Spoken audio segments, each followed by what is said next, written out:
Okay, so I'd like to go through this hypothesis test, but before I do, I'd like to go back and kind of remind you of what we've done in the past for problems like this. And this is going to take us back to chapter 4. And when we have a bunch of data points that we want to see if there's a relationship between the two variables in a situation like this, where you have a company's advertising expenses and then the company's sales. What we'll do to analyze this relationship is we'll look at a graph to see if there's a relationship. We'll look at and calculate a statistic. And then if we observe a linear relationship between the two variables, then we'll calculate a line of best fit and then use that line of best fit to make predictions. And so this is our model, the line of best fit. We talked about back in chapter 4 how you would interpret the correlation coefficient. So if you have a situation like this where there's an upward trend, then your correlation coefficient is going to be positive. And you try to identify the strength of the linear relationship. And if there is a linear relationship, then we're going to try to find this line of best fit. It's also called the least squares regression line. So it's related to this topic in statistics called regression. If, on the other hand, you have a data set that when you look at the scatter plot and you observe a downward trend, then the correlation coefficient here is going to be less than 0 or negative. So the statistic that we're looking at is R, the correlation coefficient. We'll ask after we enter in the data, we'll ask the calculator to calculate that number for us. The graph that we're going to look at is one of these. These are scatter plots. You can draw one of those on your calculator in Excel. You've done them both. And then the model, the line of best fit, that red line up here, is, y hat plus equals ax plus b. And the calculator gives us the a and the b, and then allows us to plug them into the equation to then use that equation. So this is stuff we did back in chapter 4. So there's other things. We asked you to interpret the slope in context, and we also looked at a relationship between, say, the correlation coefficient and then the slope of the line.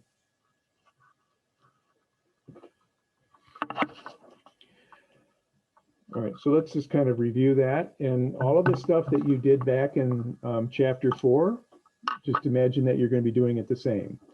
The difference is that when we see something that looks to be a linear relationship, the question then arises, is that relationship that we observe, is it statistically significant? Okay, and so we're actually going to run a hypothesis test to determine if the observed relationship is statistically significant. All right, so the first thing I'd like you to do is to enter the data in here. As before, if you want to save a list, and I want to not have to type these tomorrow, so I'm going to come over here and put all of the data from L1 into L4, all of the data in L2 into L5, and then all of the data from list 3 into L6.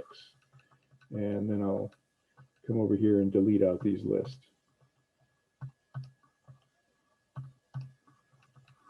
All right, so these numbers are in thousands.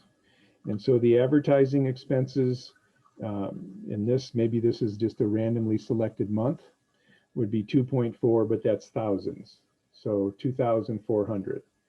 Also in that same month, the company sales was 225, and again, thousands. So they spent a little bit of money in advertising, and they made a lot of company sales. So the question is there a relationship between the amount that they would actually spend on advertising and their sales? And the answer is generally yes, because if not, why spend the money? All right, so you're probably ahead of me, but I'm going to go ahead and enter these numbers in. Right, and then I'll just scroll through the list to make sure everything is correct. And I think they are. Okay, so the first thing we're going to do is we're going to draw the scatter plot. And, you know, we're pretty much going to go through these 3 steps. We're going to draw the scatter plot. We're going to calculate the correlation coefficient and the line of best fit. And then maybe we'll do a problem where we predict. So in this case, is if our goal was, let's say $250,000 in sales, what should we spend on advertising if there is a relationship? So we'll take a look at that. Okay, remember that if you want to do any kind of a plot on the calculator, you want to go to statistical plot, and then we'll just change plot 1,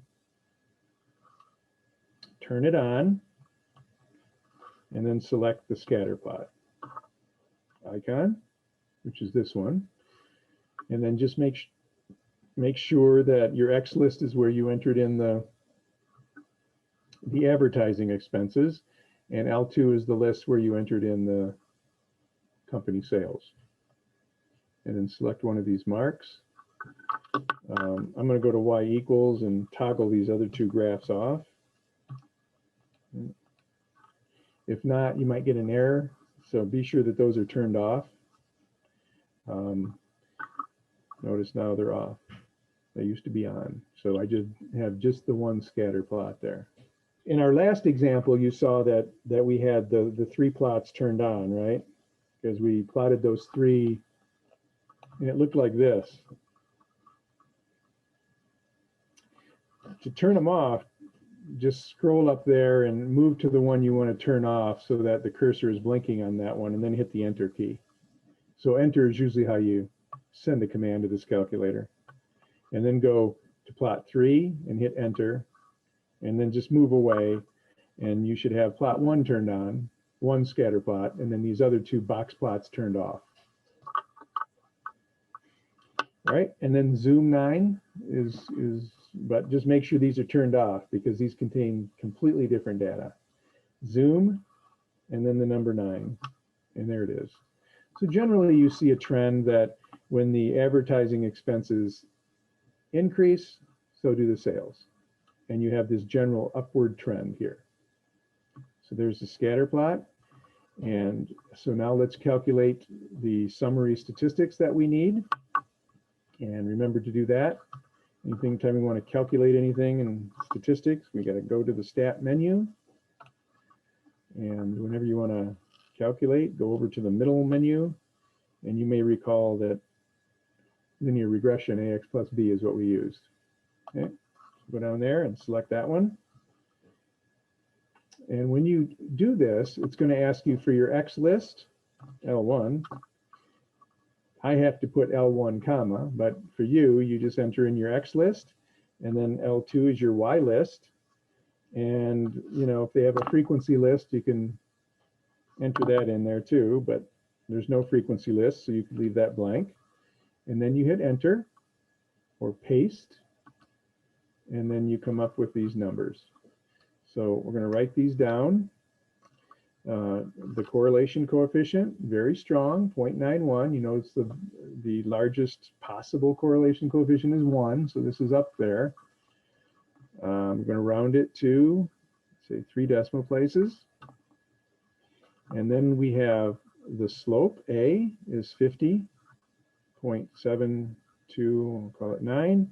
And the y-intercept is the B, that's 104.06, and we'll call it 1. And now I'm going to go to y equals and enter in this equation. So 50.729x plus 104.061. Now with my plot turned on, the scatter plot, and the line turned on, I'll actually see the line of best fit going right through the heart of those points. And there you can see it, line of best fit. All right, so we have the graph and correlation coefficient, and we've got the equation. So if you want to make a prediction, our goal is 250,000. in sales in a month. Well, this means that y is equal to 250 because the y values were scaled to the number of thousands. So if we take our equation, y equals 50.729x plus 104.061, and then you let y be 250, you can find out what we would predict to spend each month in advertising.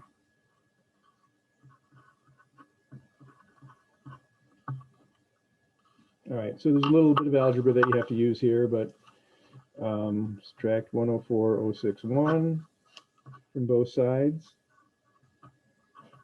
and that gives us 145.939. And then finally, we'll divide by 50.729, both sides. And if you divide that out, you get 2.87, I'll just call it 7. And remember, this is the number of thousands, and so 2877.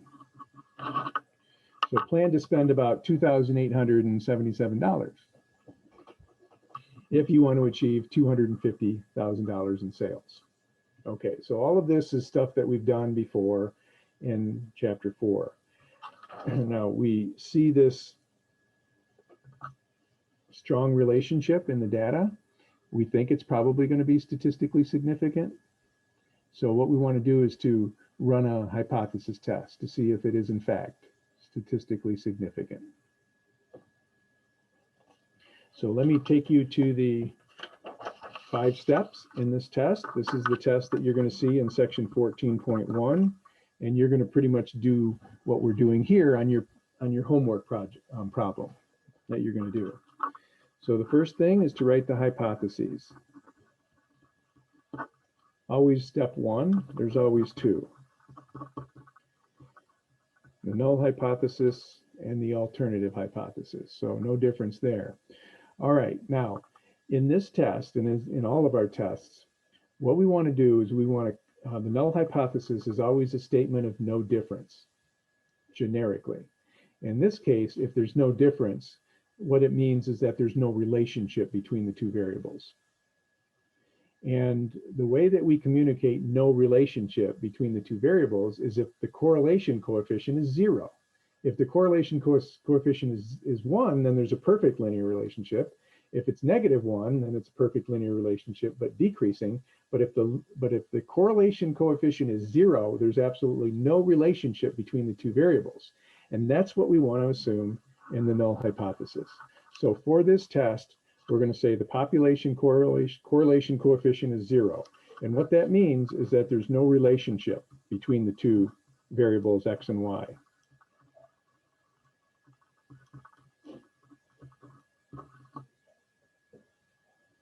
No linear relationship. The alternative is always going to be for this test. We're not going to worry about greater than or less than. So we're just always going to say not equal to. And so not equal to means that you're going to have a correlation coefficient that is positive, or you're going to have a correlation coefficient that is negative. And we can tell by the trend whether that correlation coefficient is going to be positive if there's an upward trend or negative if there's a downward trend. But here's how you set up the hypothesis test every time. Now you might see in other literature that you run that the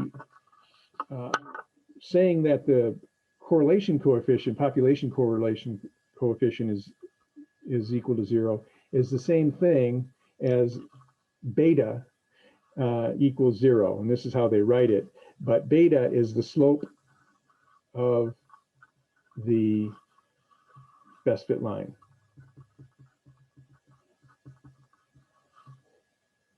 So I think that this one is a little bit more meaningful for the way we've been doing things, so I always like to use this one. Our author uses this one, and that's why I'm suggesting that we don't use that section of his book. All right, so there hypotheses for every test, always a big difference. Step 2 is the level of significance. And this is always going to be given to you in the problem. If not, you can choose it, but just be sure you choose it to be a small alpha. Probability of making a type 1 error, rejecting the null hypothesis when it's in fact true. All right, so 3 is where we calculate the test statistic and the p-value. Well, it turns out that the distribution that we use for this test is the t-distribution. And it also turns out that the degrees of freedom that we use for this, remember, t-distributions is an entire family of curves, and we have to specify the degrees of freedom in order to find the critical value. In this case, it's n minus 2.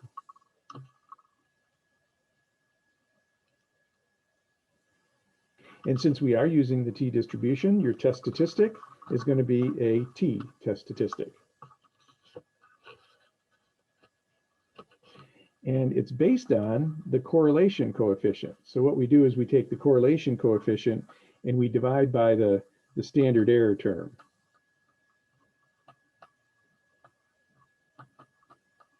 So sample statistic in the numerator, standard error in the bottom. And this is how it's calculated. It turns out that in this setting that the standard error term is this messy piece here. You take 1 minus the same correlation coefficient, this one up here, and then you divide by the degrees of freedom. So it's a relatively simple test statistic. The calculator will calculate that test statistic for us, as before. Now, sometimes you'd see it this way. If you bring this square root, this fraction, up to the numerator and flip it, it's going to be, r times the square root of n minus 2 all over 1 minus r squared. So algebraically, these two are the same. Use either one. And the p-value is going to be based on, the area underneath the t-distribution. So we could use the tcdf function here to calculate the p-value, but generally we're going to do it by hand. Since our alternative hypothesis for all of these tests will be not equal to, we're always going to have a two-tailed test. And we use the t-distribution. So this is what the classical approach would look like. You have the t-distribution with n minus 2 degrees of freedom. And then you're going to have a two-tailed test. So you're going to have area on the left and area on the right. If alpha is 0.05, if that's your level of significance, then you put exactly half of that in each of the two tails.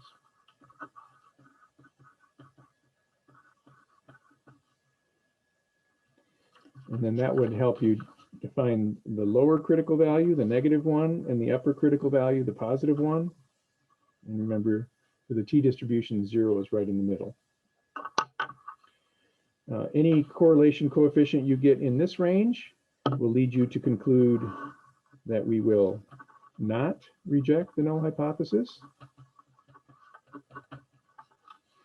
However, if you get a correlation coefficient that puts you out here, that puts your test statistic out here, then it's going to be one of the most extreme 5% of the samples. So we are going to reject the null hypothesis if that happens. So this one does have a classical approach.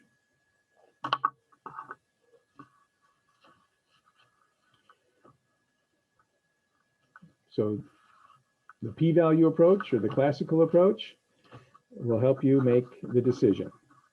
And the decision is, if p is less than alpha, you want to reject the null hypothesis. And if p is greater than or equal to alpha, you do not.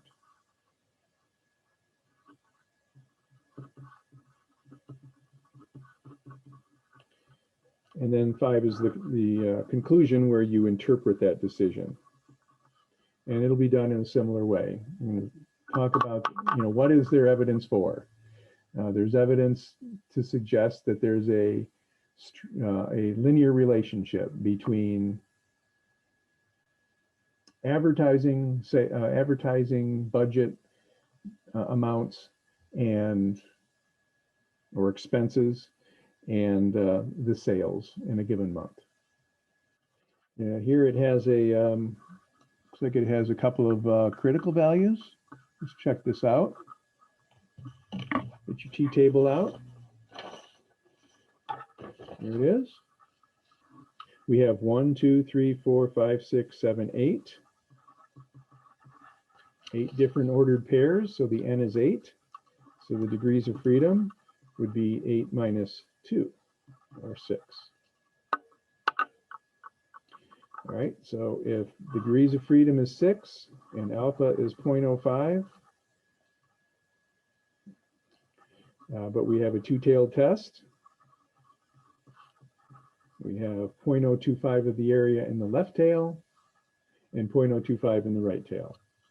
So look for 0.025 in the right tail, area in the right tail, half of the alpha, and then go down to 6.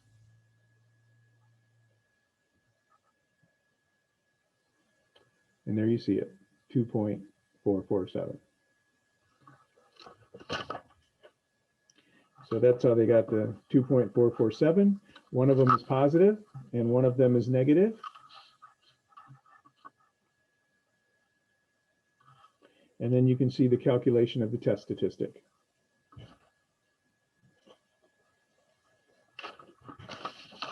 For us, we know that for our example, I'm going to put it, there it is. R is equal to 0.913.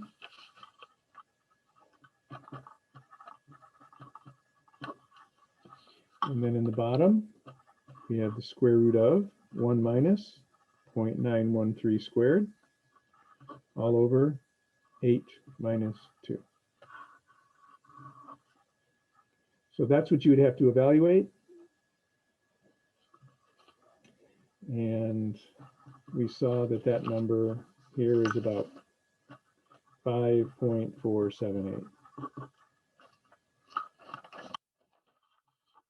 5.478. So if this number right here is 2.447, then 5.478, our test statistic would be way over here. And it falls in the reject region. Okay, let's get the calculator out now and let's calculate this number because we're probably not going to want to plug numbers into formulas here. So let me show you the calculator function that you use to get not only the test statistic, and we've already calculated that, but also to get the p-value. Now, if you were doing the p-value, you would use the TCDF function. So let me just show you what that would look like. You would go to the distribution and select TCDF, that's 6. And then you're going to go from our test statistic, 5.478, to something even more extreme. And more extreme would be further away from the middle, so out to infinity. And we use 10,000 for infinity. And then you have to specify the degrees of freedom, which in this case is 6. Now, that's going to give you this area over here. But remember, in a two-tailed test, if you want to get the p-value, you have to take that area, and then you have to multiply it by 2. So I'm going to calculate this area, which is very, very tiny, because there's not a whole lot of area beyond 5.5 standard deviations away from the mean. All right, so there it is. It's the p-value. And I'm going to write that down here. 0.001546. All right, so it's not going to give you that much. We're not going to match the accuracy here because I've rounded, I think, this correlation coefficient number.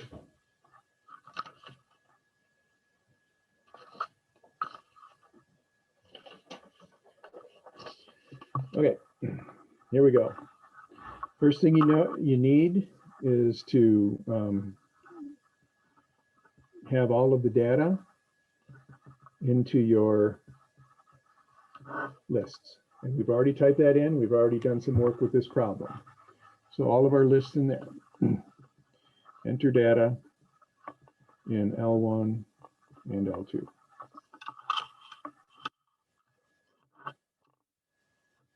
All right, now the calculator function we want, it's still over here in the tests menu. And if you remember, we used linear regression to find the correlation coefficient and the line of best fit coefficients. So just come down here till you find something that looks like it could be maybe linear regression. Ah, look at that. We've got one, a linear regression t-test, so that's for a hypothesis test, and then a linear regression t-int, that's for a confidence interval. So if you wanted to estimate the value of R, value of rho, the population correlation coefficient, you could use the correlation coefficient, sample correlation coefficient to do it. But we're interested in linear regression t-test. What's nice about this function is it gives you all of the things that the linear regression function gives you, but it gives you more information. So let's see how that works. All right, I have a menu. And so my X values are in L1. So if I happen to have L3 here, I would need to come back and change that to L1. My Y values are in L2. Here's the frequency.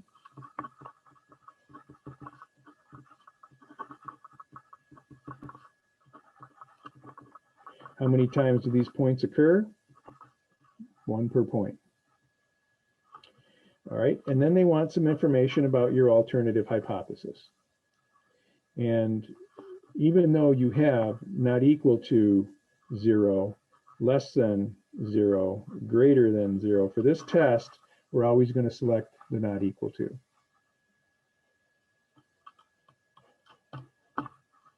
Now, I would say the regression equation is something that you can leave blank.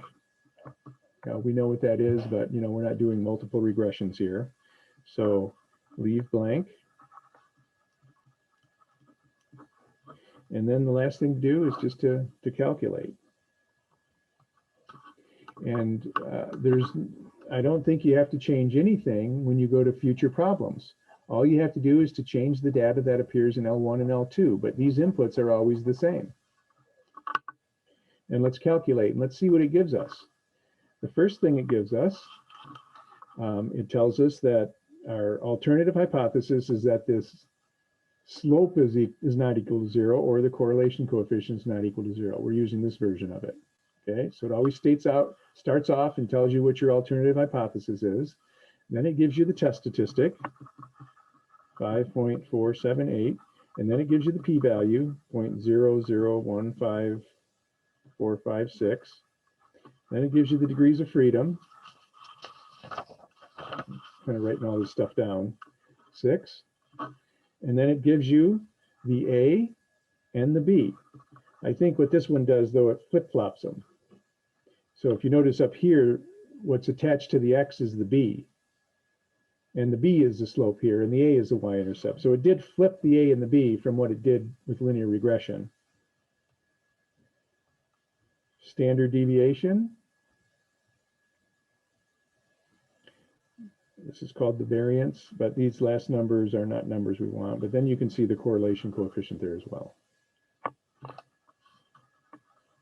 All right, so it gives it to you as A plus BX. So the B is the slope, and the A is the y-intercept. And pointing that out just because it's different than what we've been doing in the past.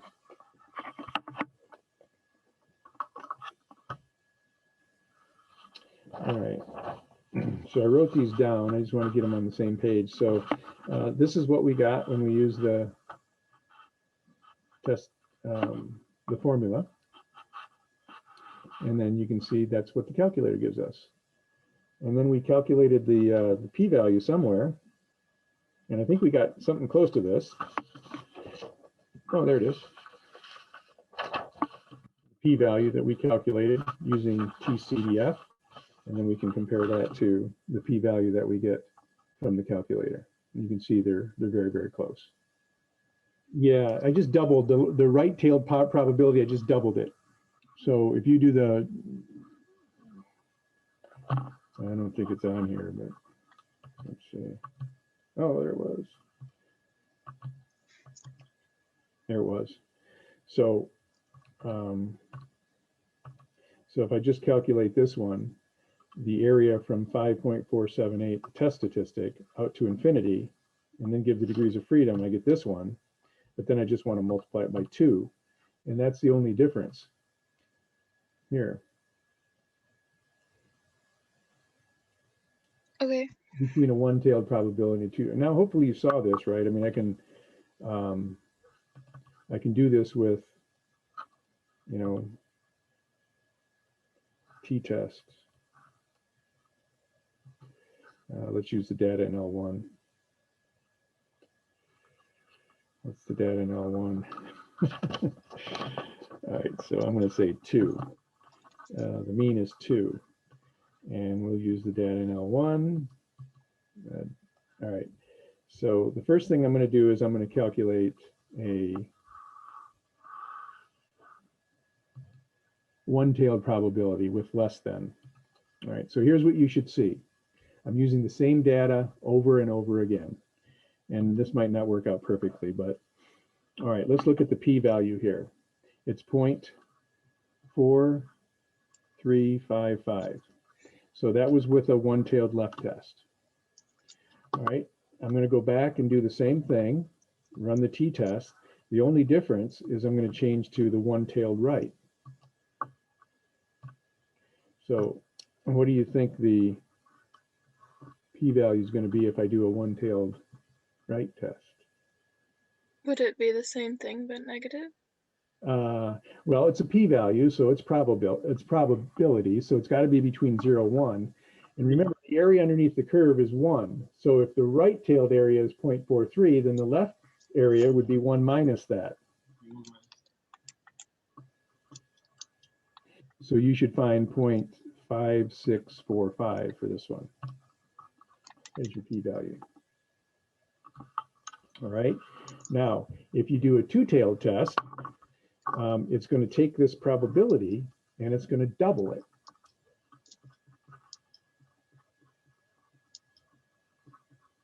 So we should get what is that? 8710, I think.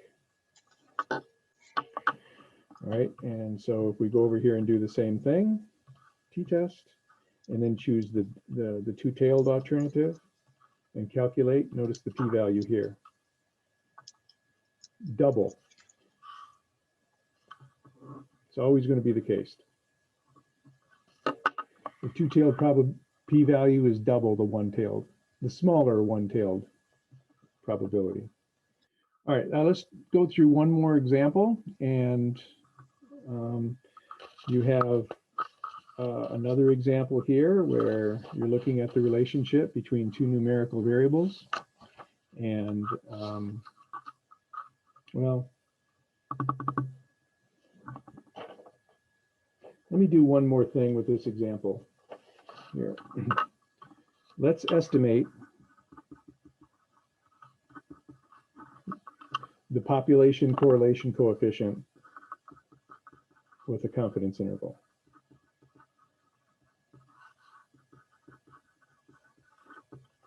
So remember that a confidence interval is it's a subset of the real number line. So we want the lower bound and the upper bound. And what we're trying to estimate is the population correlation coefficient. And what we use is the point estimate. And the point estimate in this case is R. So the sample correlation coefficient will be in the middle. We'll add the margin of error, we'll subtract the margin of error, and then that will give us the interval.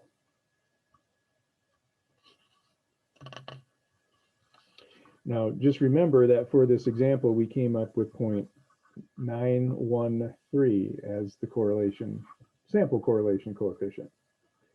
So this would be the point estimate. All right, now let's do the interval estimate.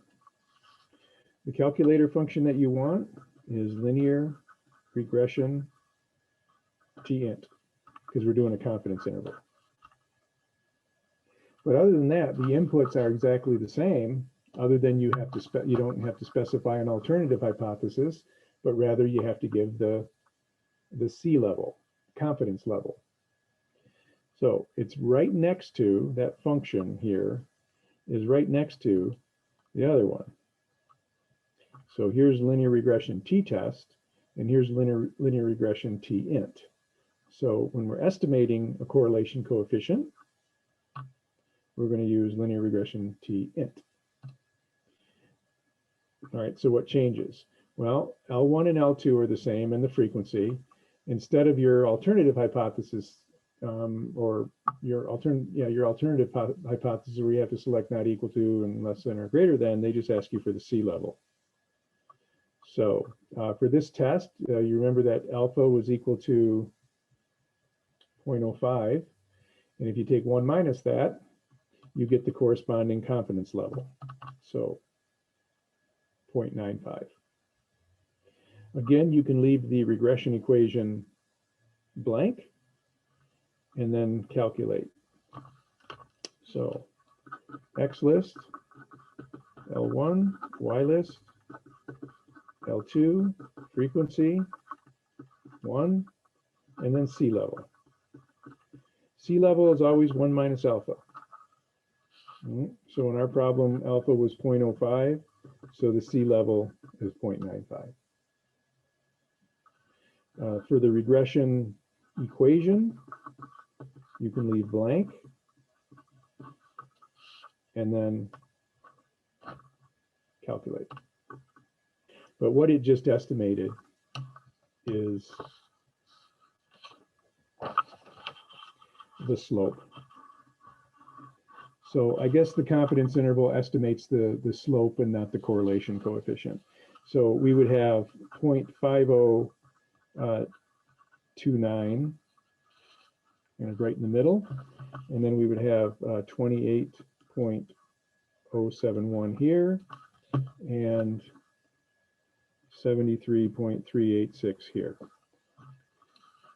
So this is the slope of the regression equation. This is the, for y equals a plus bx, it's the b. We do have this relationship. I think you saw this, this handout earlier in the semester. There is a relationship between the slope of the regression line and correlation coefficient, but this requires that you calculate the standard deviations. 0.913, that's the R in the middle. And you were wondering what these would be, you'd have to do a conversion because our calculator doesn't do it. All right, so this is the lower bound of the B, and this is the upper bound of the B. And I'm not going to do the whole thing, I just want to point it out what you would do. And so we have R is equal to B times the standard deviation of the X coordinates divided by the standard deviation of the Y coordinates. So the R that we would be after, we're going to use the lower bound here, 28.071, and then we need to multiply by this fraction.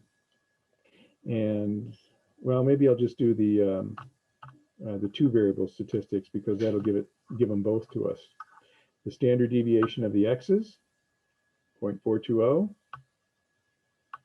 Standard deviation of the Y's would be 23.341. And then you could calculate the appropriate lower bound with respect to R. But let's just finish this one problem here. 0.505. So 0.505. Now what's nice is that since we have the lower bound and we know that this interval is symmetric, we can actually calculate this distance here by taking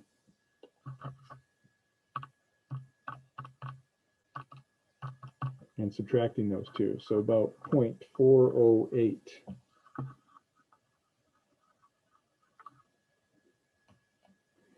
So if we took that number and added it on to 0.913, we would get a population coefficient that's not even possible. So anyways, what we would say is that we're 95% confident that the correlation coefficient is somewhere between 0.505 and 1.321. So what this tells us is that we're pretty confident we have a very strong or a moderately strong relationship between those two variables, ad revenue and sales per month.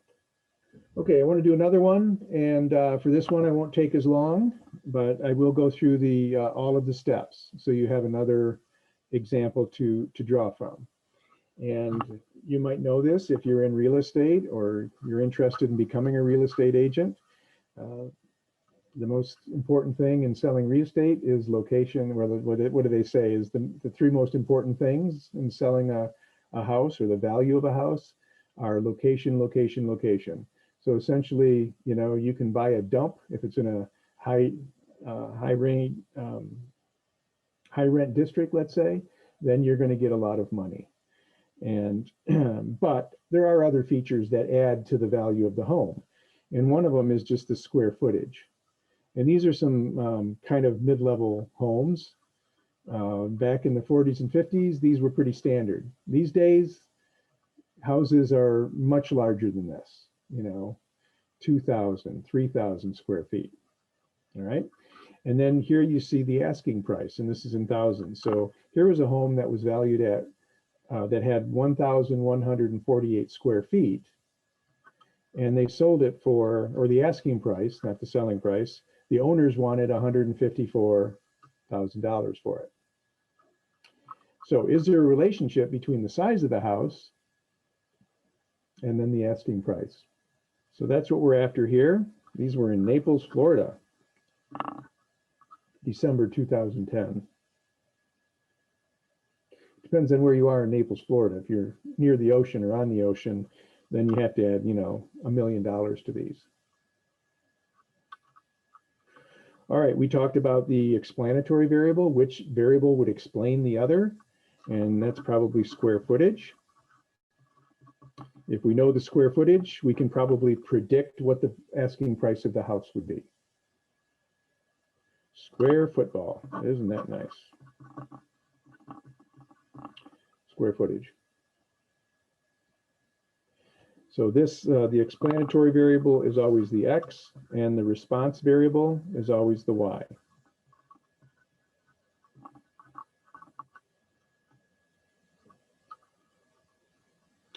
Determine the linear correlation coefficient between the square footage and the asking price. And of course, we only have sample data, so we have to calculate the sample correlation coefficient. And so we need to know what R is. And R we get from the calculator. So first thing we're going to do is to enter in this data. I don't know if you can see it. Right, there it is.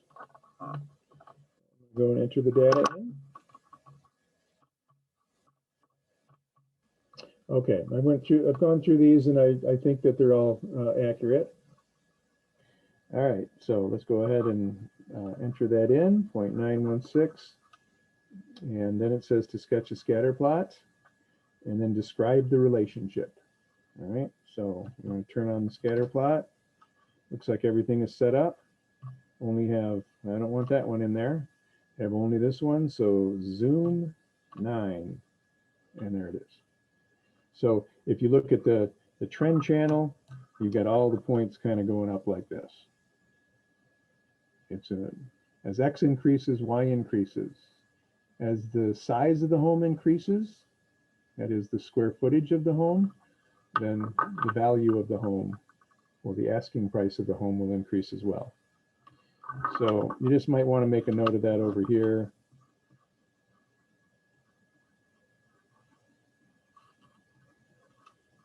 something that looks like your scatter plot. Okay, there it is. Describe the relationship. The asking price of a house increases as the square footage increases.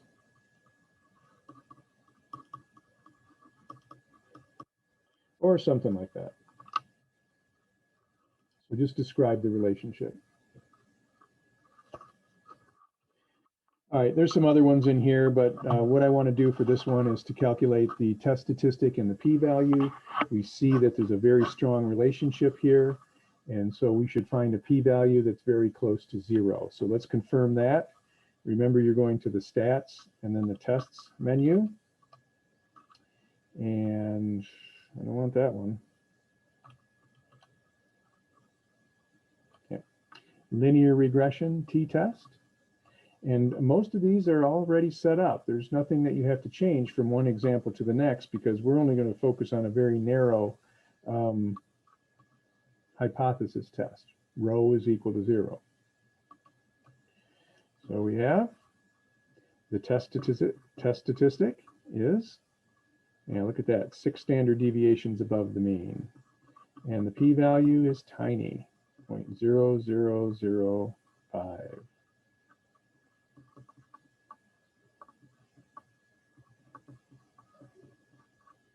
And I'll write down the rest of this. We have y equals 83.23, I'll call it 7. And a is the y-intercept, so plus 0.06, I'll just call it 9x. Degrees of freedom is equal to 7, n is equal to 9, and degrees of freedom is equal to 1 or 2 less than that.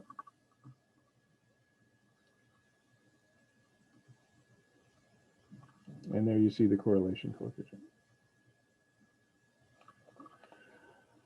Okay, so I believe I've worked this one out. We're out of time today, but we got to most of it. We see that we're going to reject the null hypothesis, so therefore there definitely is a relationship, and the relationship is this right here. So we can ask about what the relationship is even before we do the hypothesis test. Okay, I'll stick around after class if you have questions on your projects. If you don't, then I'll just see you back here on next Monday. So have a good weekend.